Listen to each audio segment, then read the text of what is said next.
इस टेंस के अंदर आता है। क्लियर है इतना? अब हम देखेंगे कि इसको कैसे बनाना है। तो किसी भी सेंटेंस को, जो भी आप टेंस पढ़ोगे ना, उनमें जो भी सेंटेंसेस आपको बनाने हैं, उनको बनाने का फॉर्मूला है, वो आपको याद करना पड़ेगा। अभी ऐसे देख के लगेगा अरे बाप रे इतना डिफिकल्ट है क्या? नहीं, ये सिर्फ अभी इनिशियल लेवल पर आपको समझना है। चीजें समझ लो, फिर जब ये टेंस सीख लोगे तो आपको कुछ भी फॉर्मूला याद करने की जरूरत नहीं है, वो फ्लो में आ जाएगा। इतने सारे लोग जो इंग्लिश बोलते हैं, क्या वो पहले फॉर्मूला याद करते हैं फिर उसके सेंटेंस बनाते हैं? ऐसा है क्या? नहीं, ऐसा नहीं है। इनिशियल लेवल पे सीखो, फिर प्रैक्टिस करोगे तो फिर आपको फॉर्मूला वगैरह सब भूल जाना पड़ेगा, भूल जाओगे, ऐसे सेंटेंसेस बन जाएंगे। आगे बढ़े तो हमारे पास क्या है फॉर्मूला? सबसे पहले सब्जेक्ट, फिर वर्ब का फर्स्ट फॉर्म, उसमें एस या ईएस लगेगा, और उसके बाद आएगा ऑब्जेक्ट। अब जो पहली बार ये सारी चीजें देख रहे हैं ना, उनको लगेगा बस मैं तो नहीं सीख सकता टेंस, बट ऐसा नहीं है, आप सीख जाओगे। मैंने आपको बोला ना, बस थोड़ा फोकस रहो, सब सीखोगे आप धीरे धीरे। तो सबसे पहले इस फॉर्मूले पे बेस्ड हम ये सेंटेंस बनाएं, तो क्यों ना उससे पहले हम ये सीख लें कि सब्जेक्ट क्या होता है, वर्ब क्या होता है और ऑब्जेक्ट क्या होता है। क्योंकि आप जितने भी टेंस पढ़ोगे ना, होता है समझना जरूरी है। तो देखो सब्जेक्ट क्या होता है? सब्जेक्ट होता है कर्ता, यानी कोई भी काम जो करता है। जैसे मैं पढ़ा रही हूँ, तो मैं पढ़ा रही हूँ, मैं काम कर रही हूँ, तो मैं सब्जेक्ट हूँ। आप देख रहे हैं तो आप सब्जेक्ट हैं, क्योंकि देखने का काम कौन कर रहा है? आप कर रहे हैं। अमन अगर टीवी देख रहा है, मैं बोल रही हूँ, तो देखने का काम कौन कर रहा है? टीवी, अमन, तो अमन सब्जेक्ट है। तो यानी किसी भी सेंटेंस में जो काम करता है वो सब्जेक्ट होता है, राइट? तो सब्जेक्ट के भी टाइप्स होते हैं, first person, second person, third person. First person कौन सा होता है? मैं, आई फर्स्ट पर्सन कहलाता है, क्योंकि हम लोग की आदत होती है अपने आप को सबसे ऊपर रखने की। तो फर्स्ट पर्सन कौन हुआ? आई। और उसके बाद अगर मुझे किसी को पढ़ाना, BRB, ठीक है, तो ये कहलाते हैं आर लिखो, आर। वर्ब के टाइप फॉर्म्स होते हैं। जैसे देखना, देखने को क्या बोलते हैं? सी।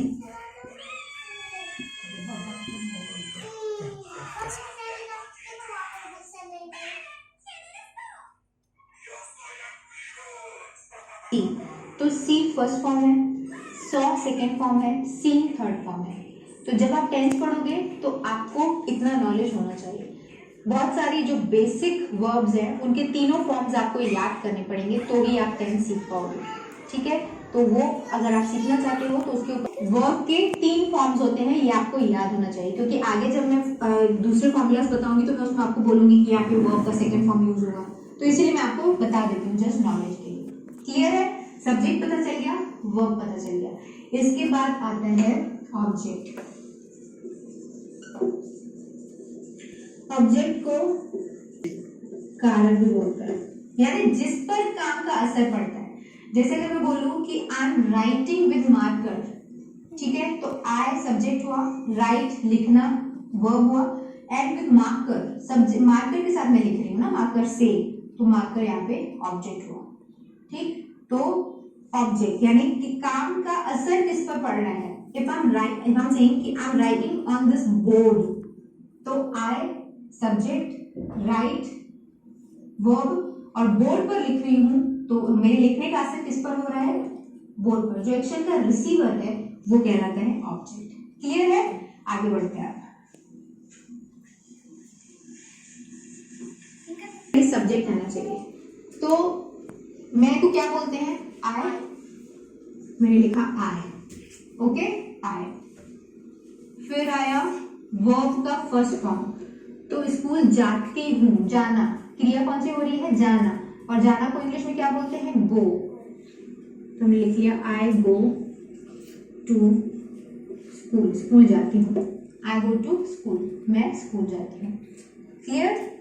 दूसरा एग्जाम्पल वहां से देखिए हम, वह लिखती। सबसे पहले आएगा सब्जेक्ट या वे, इसके बाद आता है प्लूरल नंबर, सारे प्लूरल नंबर्स। ये मैंने क्यों लिखा है आपको मैं आगे बताऊंगी। इसके बाद नेक्स्ट सब्जेक्ट आता है ही, मतलब वह, लड़के के लिए वह, अगर आप किसी पुरुष या किसी लड़के के बारे में बात कर रहे हो, किसी मेल जेंडर के बारे में बात कर रहे हो तो आप ही यूज करते हो। किसी फीमेल के बारे में आप बात कर रहे हो तो वहां पर आप शी यूज करते हो। दोनों का मतलब वह ही होता है। ये भी वह मैं इसलिए लिख रही हूँ क्योंकि ये मैं मिटाऊंगी नहीं, आगे आपको काम आता रहेगा। ये नेम है और एक प्लूरल नंबर, ये है मैं, ये है हम, ये है आप या यू, तुम, वे और ये प्लूरल नंबर। अब देखो ये सारे सब्जेक्ट्स हैं, मैं, हम, आप या तुम जो करते हो। किसी फीमेल के बारे में आप बात कर रहे हो तो वहां पर आप शी यूज करते हो। दोनों का मतलब वह ही होता है। ये भी वह मैं इसलिए लिख रही हूँ क्योंकि ये मैं मिटाऊंगी नहीं, आगे आपको काम आता रहेगा।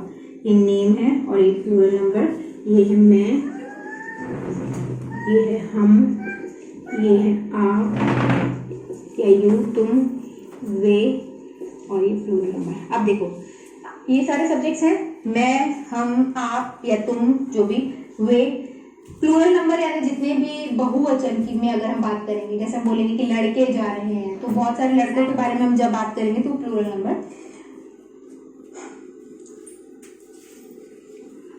यह प्लूरल नंबर ही, जब आप किसी लड़के के बारे में बात करोगे वह तो ही, किसी लड़की के बारे में बात करोगे वह लिखती है तो शी। जब आप नॉन लिविंग ऑब्जेक्ट्स के बारे में बात करते हो, जैसे अगर मैं बोलूं कि वो मार्कर है, वह मार्कर है, तो ये लड़का भी नहीं है लड़की भी नहीं है, एक नॉन लिविंग ऑब्जेक्ट है, एक चीज है, तो उसके लिए इट यूज होता है। और ये आगे अब इस पे लाश को रहने दो, तो सब्जेक्ट्स आपको पता चल गया। ओके, अब देखो हमारे पास क्या है, सेंटेंस वह लिखती है, शी। फिर लिखने के लिए क्या लिखेंगे, अच्छा लिखते हैं शी वो एक पत्र लिखती है। ठीक है, मैं सेंटेंस बदल रही हूँ, वह एक पत्र लिखती है, शी। अच्छा, लिखने के लिए कौन सा वर्ब यूज होता है, right, WRIT, right. She write एक पत्र लिखती है, शी राइट अ लेटर। ये करेक्ट है? नहीं, ये गलत है। क्यों गलत है? रूल तो हमने सही फॉलो किया, हमने सब्जेक्ट लिखा, वर्ब का फर्स्ट फॉर्म लिखा और हमने ऑब्जेक्ट लिख दिया, ये तो सही है। पर नहीं, ये गलत है। यही बात प्रेजेंट इंडेफिनिट टेंस में स्टूडेंट्स को कंफ्यूज करती है और यही एक कैची बात है जो आपको समझनी चाहिए। तो मैंने यहाँ पे रूल में लिखा था कि सबसे पहले सब्जेक्ट आएगा, फिर वर्ब का फर्स्ट फॉर्म आएगा, और यहाँ पे मैंने ऑब्लिक में लिखा हुआ है और ब्रैकेट में मैंने लिखा हुआ है एस या ES आएगा, और फिर मैंने लिखा है ऑब्जेक्ट आएगा। तो ये इसको ब्रैकेट में लिखने की क्या जरूरत है, एस या ES क्या है, तो किस वर्ब में एस या ES लगेगा, ये बात सब्जेक्ट पर डिपेंड करती है कि कौन सा सब्जेक्ट है। ये लिस्ट लिखने का अब मैं आपको रीजन बताती हूँ। यहाँ पर जो मैंने लिस्ट लिखी हुई है, I, we, you, they plural number, he, she, it, name singular number, तो ये जो कैटेगरी के सब्जेक्ट्स हैं इनके साथ जब भी आप वर्ब यूज करोगे तो उसका सिर्फ फर्स्ट फॉर्म लिखोगे, और ही, शी, इट, नेम और सिंगुलर नंबर, ये जो आप सब्जेक्ट्स लिखोगे तो उनके साथ आप वर्ब में एस या ES ऐड करोगे। ये कंपलसरी है, यही बात तो याद करने की है। इसी बात में तो सब लोग कंफ्यूज होते हैं। जैसे अगर मैं बोल रही हूँ कि वह गाना गाती है, अगर मैं लड़की की बात कर रही हूँ, शी की बात कर रही हूँ, तो मैं बोलूंगी she sings a song, she sings, मैं वर्ब में एस लगा दूंगी। ये बात आपको, अब देखो इसको रूल के लिए सब लोग क्या बोलते हैं ना कि सब जो थर्ड पर्सन सिंगुलर नंबर के साथ एस या ES लगाओ, बाकी के साथ मत लगाओ। थर्ड पर्सन सिंगुलर नंबर के साथ, ये भी रूल है, इतना भी अगर आप याद कर लेते हो तो चलेगा। यानी बाकी सब्जेक्ट्स के साथ वर्ब में एस या ES नहीं लगता, थर्ड पर्सन सिंगुलर नंबर के साथ लगता है। अब थर्ड पर्सन सिंगुलर नंबर कौन सा, थर्ड पर्सन मैंने क्या बोला, आप और मेरे अलावा बाकी सारी चीजें थर्ड पर्सन है। Singular number he, she, it, ठीक है, और नेम किसी का भी नेम बता दो, जैसे अमन, सोहन, रैनी, जिया, ये सारे किसी का भी नाम है, तो ये भी थर्ड पर्सन सिंगुलर नंबर हुआ। तो इनके साथ वर्ब में एस या ES लगेगा, बाकी सारे सब्जेक्ट के साथ नहीं लगेगा। पर मेरे पढ़ाने के तरीके के साथ, जैसे मैं पढ़ाती हूँ, जैसे मैंने पढ़ा है, तो वो ये है कि आप ये ऑर्डर याद कर लो, I, we, you, they plural number, he, she, it, name singular number, I, we, you, they plural number, he she it name singular number. अगर आपने ये याद कर लिया तो फिर थर्ड पर्सन सिंगुलर नंबर ये वो आपको कुछ भी याद करने की जरूरत नहीं है। ये ऑर्डर आप याद कर लेना, अगर आप याद कर लोगे तो टेंसेस आपके लिए बहुत आसान बनेंगे। इसको आप बोलो ना 25 to 30 टाइम्स बोलोगे तो आपको लर्न हो जाएगा। I we use the plural number, he she it name singular number. अगर ये याद हो गया तो फिर आप इसमें कंफ्यूज नहीं होंगे। फिर आप सिंपली देख लेना कि कौन सी कैटेगरी से आ रहा है। अगर इसमें से आ रहा है तो ऐसे एस लगाओगे, अगर इसमें से आ रहा है तो वर्ब में ऐसे एस नहीं लगाओगे। समझ में आ रही है क्या चीजें? नेक्स्ट एग्जाम्पल देख लो, जैसे वो रोज गाना गाती है।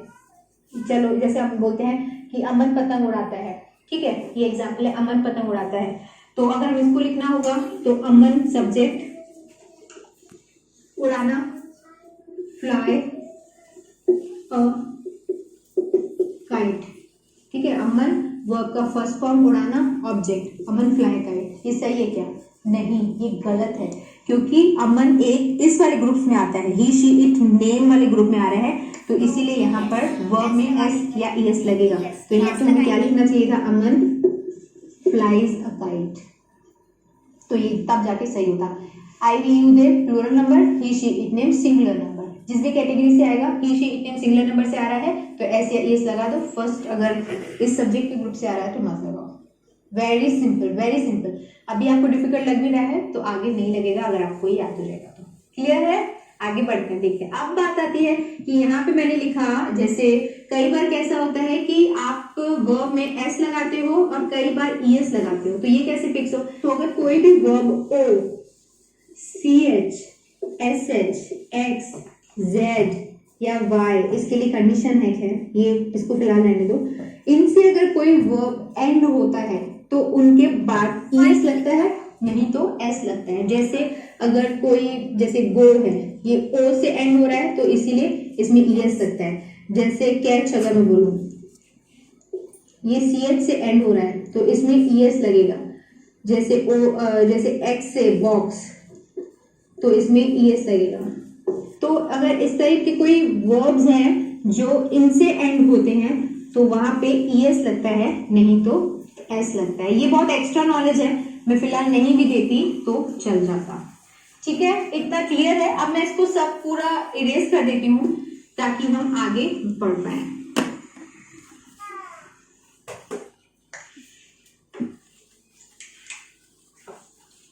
Anyway, let's move forward. अब देखो, ये क्लियर हो गया आपके लिए? अगर ही होता तो ही गोज टू स्कूल हो जाता, आई गो टू स्कूल। यही सिर्फ अब एक चीज समझने की है, बाकी टेंस बहुत इजी है।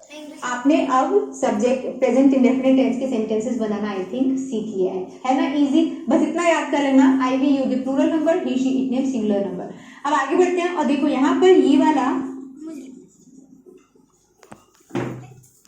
सेंटेंस का अफर्मेटिव टाइप है। अफर्मेटिव मतलब पॉजिटिव सेंटेंसेस, यानी जिनमें नहीं का यूज नहीं होता। जैसे I go to school, I eat food, I study, जिसमें जो भी सेंटेंसेस जो नहीं, जिनमें नहीं का यूज होता है। जैसे मैं स्कूल जाती हूँ, तो अगर आपको बोलना नेगेटिव सेंटेंसेस कैसे बनते हैं, यानी ऐसे सेंटेंसेस जो नहीं, जिनमें नहीं का यूज होता है। जैसे मैं स्कूल जाती हूँ, तो अगर आपको बोलना मैं स्कूल नहीं जाती हूँ तो आप कैसे सेंटेंस बनाओगे? तो सबसे पहले आएगा सब्जेक्ट, उसके बाद आएगा डू या फिर डस। ये बात आपके लिए नहीं है, मैं आपको बताती हूँ कैसे यूज होना है। सब्जेक्ट प्लस डू या डस, उसके बाद आएगा नॉट, उसके बाद आएगा वर्ब का फर्स्ट फॉर्म और उसके बाद आएगा ऑब्जेक्ट। ये है नेगेटिव सेंटेंस का स्ट्रक्चर। अब देखो यहाँ पर मैंने दो नए वर्ड्स का इंक्लूजन किया है, डज एंड डू। तो डू कहाँ लगेगा, डज कहाँ लगेगा? आप हमेशा याद रखना कि जब भी किसी सेंटेंस को आपको नेगेटिव बनाना है तो वो हेल्पिंग वर्ब के साथ ही पॉसिबल है। किसी भी सेंटेंस पे अगर हेल्पिंग वर्ब है तो उसके बाद आप सिंपली नॉट लगा देना तो वो नेगेटिव बन जाएगा। बट क्योंकि इन सेंटेंस में हमारे पास हेल्पिंग वर्ब नहीं है, हेल्पिंग वर्ब मतलब सहायक क्रिया, इनमें सहायक क्रिया नहीं है तो हमें अलग से सहायक क्रिया लिखनी पड़ती है ना? तो प्रेजेंट इंडेफिनिट टेंस के हेल्पिंग वर्ब्स कौन से होते हैं? Do and does. यहाँ पे एक बात आपने अगर गौर की हो तो यहाँ मैंने एस या एस नहीं लिखा है वर्ब के बाद, तो यहाँ पे नेगेटिव बनाने में ये बात आसान हो जाती है क्योंकि इसमें आपको सोचना पड़ता है कि सब्जेक्ट कौन सा है, हम डू लगाएं कि डज लगाएं। पर यहाँ पे ऐसा नहीं, नेगेटिव बनाने में आपको ये नहीं सोचना है। आपको सोचना क्या है कि किस में हम डू लगाएं और किस में हम डज लगाएं। तो ये भी बहुत सिंपल है। जहां पे आप एस या ईएस लगाते थे जिन सब्जेक्ट्स में, वहां डज लगता है, और जहां पे आप एस या ईएस नहीं लगाते थे, है ना, जो सिंपली वर्ब का फर्स्ट फॉर्म लिखते थे, वहां डू लगता है। तो इसके लिए अगेन मैंने आपको क्या बोला था, ये वाला आप याद कर लेना, आपको चीजें बहुत आसान हो जाएंगी आपके लिए। तो ये जो ग्रुप है I we you the plural number, इनके साथ हेल्पिंग वर्ब डू लगता है, और ये जो ग्रुप है ही शी इट नेम और सिंगुलर नंबर, इनके साथ डज लगता है। अगर आपको ये पता है तो फिर आप आराम से इसका नेगेटिव बना सकते हो। अब हम इसी का नेगेटिव बना के देखते हैं। इसका हम नेगेटिव बनाए, इसी सेंटेंस का, मैं स्कूल जाती हूँ, तो हमारे पास क्या बनेगा, मैं डू, फिर लगेगा नॉट, स्कूल जाने के लिए कौन सा वर्ब यूज होगा, go, I do not go to school, I do not go to school. Very simple. अगर वो लिखती है, वो नहीं लिखती है, वो लिखती है शी राइट्स, वो नहीं लिखती है शी डज नॉट राइट। हमेशा याद रखना, अगर आप किसी सेंटेंस में डू या डज इंक्लूड कर देते हो तो उसके बाद वर्ब से एस या ईएस ध्यान से हटा देना, क्योंकि ये बहुत कॉमन मिस्टेक है जो सब कोई करते हैं, आप मत करना। यही इसका की पॉइंट है समझने का। पहले तो एस या ईएस कहाँ लगेगा वो ध्यान देना, उसके बाद अगर आप नेगेटिव या इंट्रोगेटिव बना रहे हो तो डू या डज अगर सेंटेंस में आ गया तो एस या ईएस की जिम्मेदारी खत्म आपकी, वो आप कभी भी मत लगाना, वो सिंपली वर्ब का फर्स्ट फॉर्म आ जाएगा।